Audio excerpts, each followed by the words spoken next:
నమస్తే. ఒక పక్కన ఎగ్జిట్ పోల్స్, మరో పక్కన అభ్యర్థుల టెన్షన్. ఈ నేపథ్యంలో ప్రముఖంగా తెలంగాణలో కానీ, మరో పక్కన దేశంలో కానీ ఒక చర్చనీయాంశమైనటువంటి ఒక పార్లమెంటు నియోజకవర్గం గురించి చెప్పుకోవాల్సినటువంటి ఆస్కారం ఉంటుంది. అదే హైదరాబాద్. ఓల్డ్ సిటీ, పాత బస్తీ అని చెప్పేసి పేరుగాంచినటువంటి హైదరాబాద్ పార్లమెంటులో ఎవరు గెలుస్తారు? హైదరాబాద్ పార్లమెంటులో మొదటి నుంచి కూడా ఎంఐఎం సంబంధించినటువంటి పార్టీకి ఆ కంచుకోట. ఈ కంచుకోటను బద్దలు కొట్టేటువంటి పార్టీ ఏది, అభ్యర్థి ఎవరు అని చెప్పేసి చాలా రోజుల కానించి ఒక చర్చ నడుస్తూ ఉంది. ఒక్కొక్క ఎలక్షన్స్లో ఒక్కో పార్టీ రెండో ప్లేస్కు పరిమితం అయిపోతుంది. కానీ మొదటి ప్లేస్కి వచ్చేటువంటి పార్టీ ఏది? కేవలం ఎంఐఎం పార్టీనా? దర్దాపుగా 40-45 ఏళ్ల కానించి ఒకే పార్టీ ఆధీనంలో ఉన్నటువంటి హైదరాబాద్ పార్లమెంట్ సెగ్మెంటు ఈసారి ఎవరు గెలవబోతా ఉన్నారు?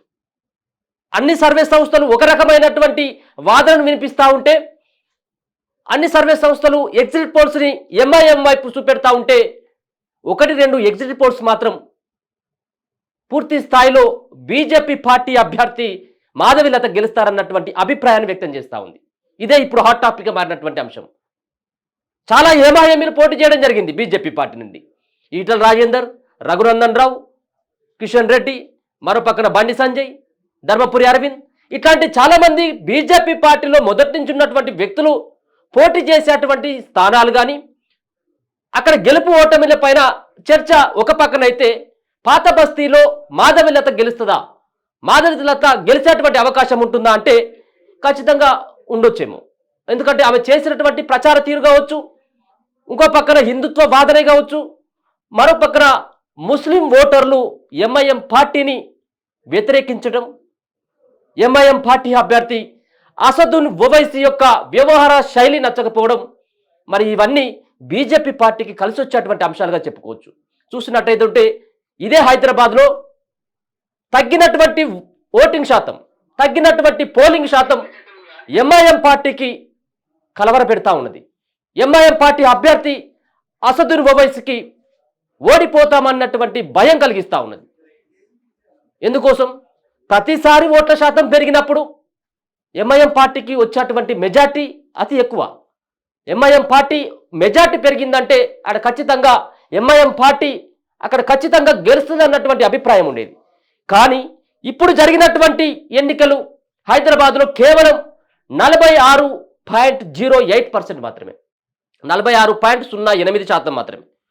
ఈ 46.08%లో మరి ఎంఐఎం పార్టీకి వచ్చేటువంటి ఓట్లు ఎన్ని?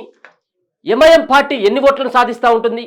ఎంఐఎం పార్టీకి సంబంధించినటువంటి బలాలు ఎక్కడ ఉన్నాయి, బలహీనతలు ఎక్కడ ఉన్నాయి అంటే, ఎంఐఎం బలంగా ఉన్నటువంటి నియోజకవర్గాల్లో ఆ పార్టీకి ఓట్ల శాతం చాలా తగ్గిపోయింది. కేవలం 38-39% మాత్రమే అక్కడ ఉన్నటువంటి ఓటర్లు వాళ్ళ యొక్క ఓట్లు వేసినట్టుగా తెలుస్తూ ఉంది. సుమారుగా ఇక్కడ 52%, ఈ యొక్క పార్లమెంట్ సెగ్మెంట్లో 52% ముస్లిం ఓట్లే ఉన్నాయి. 52% ఓట్లు వాళ్ళే ఉన్నాయి. సుమారుగా 22,17,000 ఉన్నటువంటి 22,17,000 ఓట్లు ఉన్నటువంటి హైదరాబాద్ పార్లమెంట్ సెగ్మెంట్లో కేవలం పోలింగ్ అయినటువంటి శాతాన్ని కనుక చూసుకున్నట్టయితే ఉంటే 46%. అంటే సుమారుగా అక్కడ 10 లక్షల ఓట్లు మాత్రమే, దరిదాపుగా 10 లక్షల ఓట్లు మాత్రమే పోలైంది. మరి దీంట్లో 10 లక్షల ఓట్లలో 52% ముస్లిం ఓట్లే. అంటే దరిదాపుగా 5 లక్షలు వచ్చినట్టయితే ఉంటే వాళ్ళ ఓట్లు వాళ్ళకు పడ్డప్పుడు కూడా ఎంఐఎం పార్టీ విజయం సాధించేటువంటి అవకాశం ఉంటుంది. కానీ ఇక్కడ జరిగినటువంటి వ్యవహారం వేరు. ఇక్కడ ఎంఐఎం పార్టీని చాలా రకాలుగా వ్యతిరేకించాలని చెప్పేసి తెలుస్తూ ఉంది. చాలా రోజుల కానించి ఎంఐఎం పార్టీకి అడ్డాగా మారినటువంటి ఈ యొక్క పాత బస్తీలో ఒక మహిళా నేత, విరంచి హాస్పిటల్ చైర్మన్ కొండపల్లి మాధవిలత మరి గట్టి పోటీనే ఇచ్చినట్టుగా తెలుస్తూ ఉంది. మరి ఈ పోటీ కేవలం గెలుపు ముంగట ఆగిపోతుందా, గెలుపు వరకు వస్తుందా అనేది కూడా రేపు తెలియనున్నది. కానీ చాలా మెజార్టీ సర్వేలు ఎంఐఎంకి ఇచ్చినప్పటికీ కొన్ని సర్వేలు మాత్రం మాధవిలత గెలుస్తుంది అన్నటువంటి అభిప్రాయాన్ని వ్యక్తం చేస్తూ ఉన్నారు. కొన్ని సందర్భాల్లో అసదుద్దీన్ ఓవైసీ ఒక కీలకమైనటువంటి ప్రకటన చేయడం జరిగింది. మాధవిలత ప్రచారం చూసిన తర్వాత కొంత భయాన్ని, ఆ భయంతో ముస్లిం ఓటర్ల దగ్గరికి ఆ ముస్లిం సంబంధించినటువంటి ఏరియాలో ఉన్నటువంటి కీలకమైనటువంటి నేతల్ని ప్రతి ఒక్క మహిళలను కానీ ప్రతి ఒక్కరిని కలవాలని చెప్పేసి ఇక్కడ ఉన్నటువంటి ఈ యొక్క ఎంఐఎం గడ్డాలో ఇక్కడ ఈ పార్టీ ఓడిపోయినట్టయితే ఉంటే ఖచ్చితంగా మనం అందరం ఇబ్బంది పడతామన్నటువంటి ఒక సెంటిమెంట్ని రగిల్చేటువంటి ప్రయత్నం అసదుద్దీన్ ఓవైసీ చేయడం జరిగింది. అంటే ఎప్పుడు కూడా అక్కడ ఏకపక్షంగా ఉండేటువంటి ఎన్నికలు ఈసారి కాస్త ఎంఐఎం పార్టీకి ఆందోళనలుగా కనిపిస్తూ ఉన్నాయి. ఒకసారి చూసుకున్నట్టయితే ఉంటే కార్వాన్ కావచ్చు, గోషామహల్ ఇక్కడ హిందువులు ఎక్కువ ఉన్నటువంటి ప్రాంతాలు. కార్వాన్ కానీ గోషామహల్లో రాజాసింగ్ ఉండడం జరిగింది. అంతేకాకుండా కార్వాన్లో మరో పక్కన అక్కడ కూడా హిందువుల ఓట్లే కీలకంగా ఉంటాయి. బహదూర్పురా కనుక మనం చూసుకున్నట్టయితే ఉంటే ఆ బహదూర్పురాలో కేవలం 200-300 ఓట్ల మెజార్టీతోటి మాత్రమే అక్కడ ఎంఐఎం పార్టీ గెలిచడం జరిగింది. అంటే ఇక్కడ ఉన్నటువంటి ప్రాంతాల్లో ఎంఐఎం పార్టీకి సంబంధించినటువంటి వాళ్ళతో పాటు ముస్లిం ఓట్లు ఉన్నటువంటి ఏరియాల్లో కూడా అక్కడ హిందూ పార్టీలు అయినటువంటి బీఆర్ఎస్ పార్టీ, మరో పక్కన బీజేపీ పార్టీలు సైతం కూడా అక్కడ వాళ్ళు 2-3 స్థానాల్లో విజయానికి అతి దగ్గరకు వచ్చి ఓడిపోయినటువంటి వ్యక్తులే. కాబట్టి అక్కడ యొక్క ప్రభావం, హిందువుల ప్రభావం కనబడుతుంది. ముస్లింలు సైతం కూడా మాధవలత ఆకట్టుకున్నదన్నటువంటి అభిప్రాయాన్ని కూడా వ్యక్తం చేస్తూ ఉన్నారు. అంతేకాకుండా ఈసారి జరిగినటువంటి ఈ పోలింగ్ శాతం కనుక ఖచ్చితంగా ఎంఐఎం పార్టీకి అయితే కొంత ఆందోళనకరంగానే ఉండేటువంటి అవకాశం ఉంటుంది.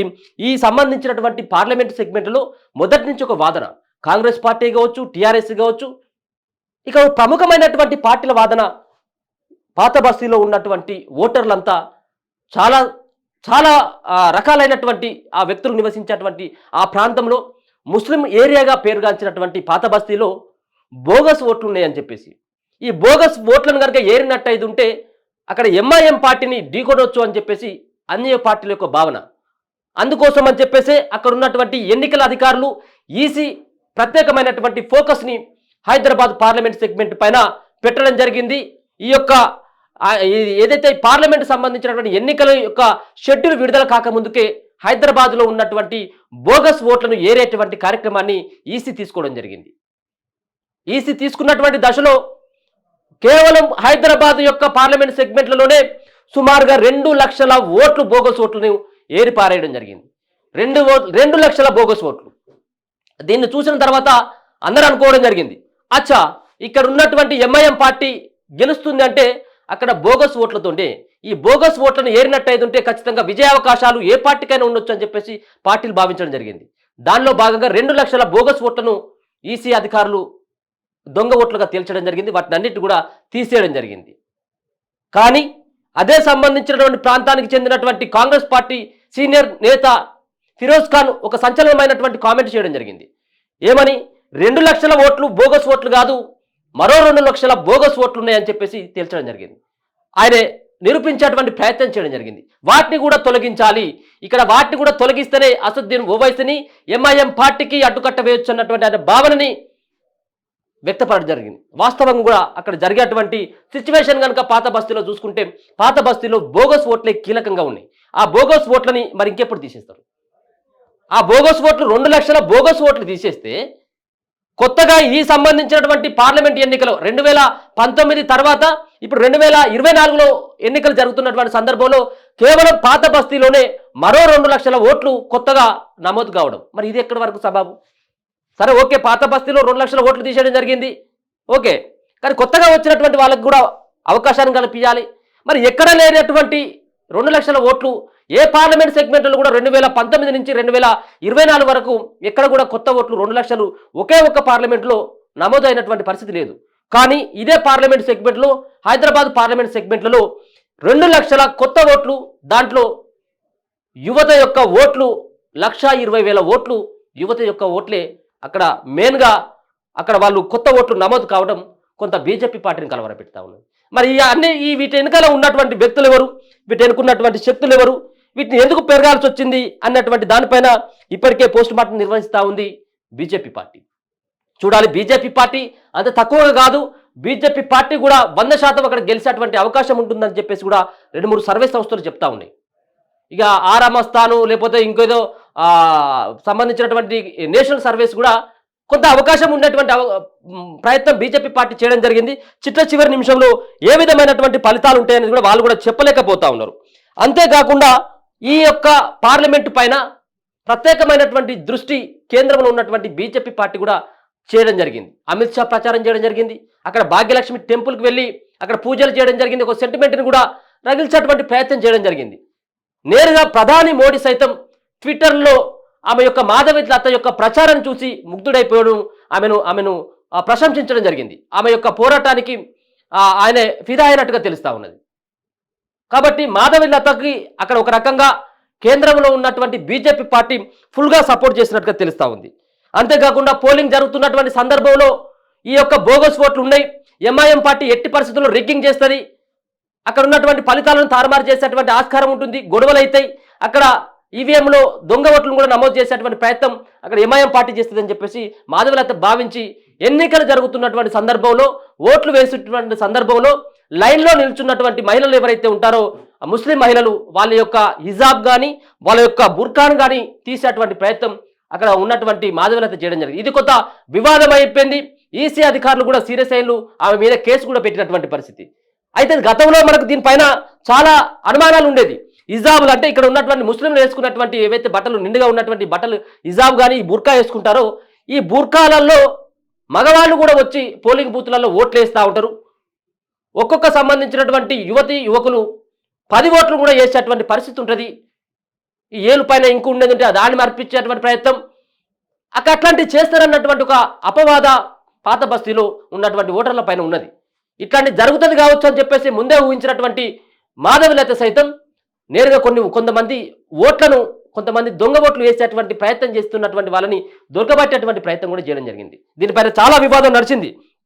చూడాలి మరి ఈసారి ఈమె చేసినటువంటి పోరాటం, ఈమె చేసినటువంటి ఈ యొక్క మహిళ అయినటువంటి ఈ మాధవలత ఒక సింహంలా గర్జించిందని చెప్పుకోవచ్చు. ఖచ్చితంగా కూడా ఇది చెప్పుకోవచ్చు. పాత బస్తీలో ఏమాయేమీలు పోటాబడి ఎంఐఎం పార్టీకి అసలు ఎదురలేదంటున్నటువంటి దశలో ఒక మహిళ అయినటువంటి అక్కడ ఉన్నటువంటి కేవలం మొదటిసారి రాజకీయాలకు రావడం ఒక మహిళా నేత, ఒక విరోచితంగా వాస్తవంగా కూడా పాత బస్తీలో అయితే పోరాడింది అనేది తెలుస్తూ ఉంది. మరి ఈ పాత బస్తీలో పోరాడినటువంటి ఇక్కడ ఉన్నటువంటి మాధవలత మరి విజయ అవకాశాలు ఖచ్చితంగా ఉండేటువంటి అవకాశం ఉంటుంది. అంతేకాకుండా ఈ సంబంధించినటువంటి అంశంలో ఫిరోజ్ ఖాన్ సైతం కూడా ఈసారి కాంగ్రెస్ పార్టీ నేత అయినప్పుడు కూడా ఆయన ఒక స్టేట్మెంట్ కూడా ఇవ్వడం జరిగింది. ఏమని, కాంగ్రెస్ పార్టీ అలాగే అక్కడ ఉన్నటువంటి ఎంఐఎం పార్టీ రెండు పార్టీలు కూడా ములాఖాత్ అయిపోయినాయి. దానివల్ల అక్కడ ఎంఐఎం పార్టీకి కలిసి వచ్చేటువంటి అంశం ఉంటుంది. అయినప్పటికీ కూడా మాధవలత యొక్క పోరాటం సూపర్గా ఉందని చెప్పేసి కాంగ్రెస్ పార్టీ నేత ఫిరోజ్ ఖాన్ కూడా తెలపడం అక్కడ వాస్తవంగా కూడా కొంత బీజేపీ పార్టీకి అనుకూలించేటువంటి అంశాలుగానే చెప్పుకోవచ్చు. మొత్తం ఉన్నటువంటి 59% ఉన్నటువంటి ఈ ముస్లిం ఓటర్లు ఎవరైతే ఉన్నారో ఈ హైదరాబాద్ పార్లమెంట్ సెగ్మెంట్కి సంబంధించినటువంటి దానిలో 59.24% అంటే దాదాపుగా 60% మంది అక్కడ ముస్లిం ఓటర్లే ఉన్నారు. ఈ ముస్లిం ఓటర్లంతా ఏకపక్షంగా ఖచ్చితంగా ఎంఐఎం పార్టీకి ఓట్లు వేయలేదనేది తెలుస్తూ ఉంది. రెండో అంశం, ఇక్కడ మాధవలతకి కలిసి వచ్చేటువంటి అంశం ఏంటంటే కాంగ్రెస్ పార్టీకి సంబంధించినటువంటి వాళ్ళు టీఆర్ఎస్ పార్టీకి సంబంధించినటువంటి వాళ్ళ యొక్క ఓట్లు ఇక్కడ బీజేపీ పార్టీ వైపే మళ్ళినాయి అనేది తెలుస్తూ ఉన్నది. ఎందుకంటే అక్కడ కాంగ్రెస్ పార్టీకి ఓట్లేసిన అక్కడ గెలిచేటువంటి పరిస్థితి లేదు, బీఆర్ఎస్ పార్టీ అభ్యర్థి కూడా గెలిచేటువంటి పరిస్థితి లేదు. ఎంతో కొంత పోటీ ఇస్తున్నటువంటి మాధవలత ఆ మాధవలతకే ఓట్లు వేయాలని చెప్పేసి కాంగ్రెస్ పార్టీ అలాగే బీఆర్ఎస్ పార్టీకి సంబంధించినటువంటి కార్యకర్తలంతా ఓటర్లంతా అక్కడ బీజేపీ పార్టీ వైపు మళ్లించడం మరి అక్కడ ఆమెకు కొంత కలిసి వచ్చేటువంటి అంశంగా చెప్పుకోవచ్చు. అంతేకాకుండా ఒక పక్కన ఎంఐఎం పార్టీ పైన వ్యతిరేకత రావడం, అతి తక్కువగా ఓట్ల పోలింగ్ శాతం నమోదు కావడం ఎంఐఎం పార్టీకి అయితే చాలా మైనస్గా అయితే చెప్పుకోవచ్చు.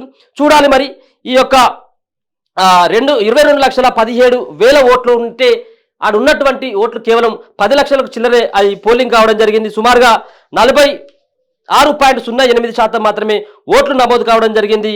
అంతేకాకుండా ఇక్కడ ఉన్నటువంటి బోగస్ ఓట్లను కూడా ఏరి పారేయడం కూడా ఇక్కడ కొంత బీజేపీ పార్టీకి కలిసి వచ్చేటువంటి అంశంగా చెప్పుకోవచ్చు. చూడాలి మరి మాధవలత యొక్క ఓటమి చెందుతుందని ఎవరు కూడా చెప్పేటువంటి ఆస్కారం లేదు. ఆమె పోరాడినటువంటి తీరు కావచ్చు, ఆమె పనిచేసినటువంటి ప్రచారం కావచ్చు, ఆమె వేసినటువంటి ఎత్తుగడలు అవి నానా రకాలుగా దేశవ్యాప్తంగా ఉన్నటువంటి బీజేపీ శ్రేణులను కొంత ఆశ్చర్యం కలిగించినాయి. అదే పాత బస్తీ అంటేనే అది ఎంఐఎం పార్టీకి అడ్డా. ఆ ఎంఐఎం పార్టీ అడ్డాలో ఒక మహిళ అయినటువంటి మాధవలత యొక్క పోరాటం చూసి వాళ్ళందరూ కూడా మరి చాలా అభినందించినటువంటి పరిస్థితి కూడా చూసుకోవచ్చు. మరి మాధవీలత గెలుస్తారని చెప్పేసి 2-3 సర్వేలు చాలా పోలింగ్ శాతాన్ని కూడా వాళ్ళు ఎంత పర్సెంటేజ్ తోటి గెలుస్తారనేది కూడా దర్జాపుగా చెప్తా ఉన్నారు. అంటే సుమారుగా ఆమె మాధవీలత 5% తో గెలుస్తారనేది కొంతమంది చెప్తా ఉన్నారు. 5% అయినప్పుడు కూడా సుమారుగా 50 నుంచి 60 వేల ఓట్లు న్యూస్ 18 అనేటువంటి సర్వే సంస్థ వాళ్ళ యొక్క ఎగ్జిట్ పోల్ ద్వారా తెలియజేస్తున్నది.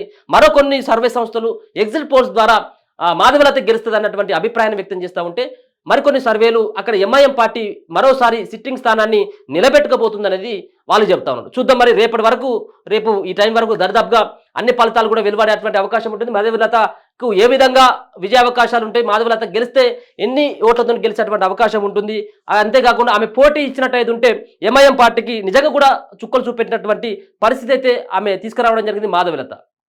కాబట్టి రేపు వెలువడినటువంటి ఫలితాల్లో అందరి యొక్క దృష్టి ఖచ్చితంగా హైదరాబాద్ పాత బస్తీ పైన అయితే ఉంది. చూస్తూనే ఉండండి మన తొలి వెలుగు.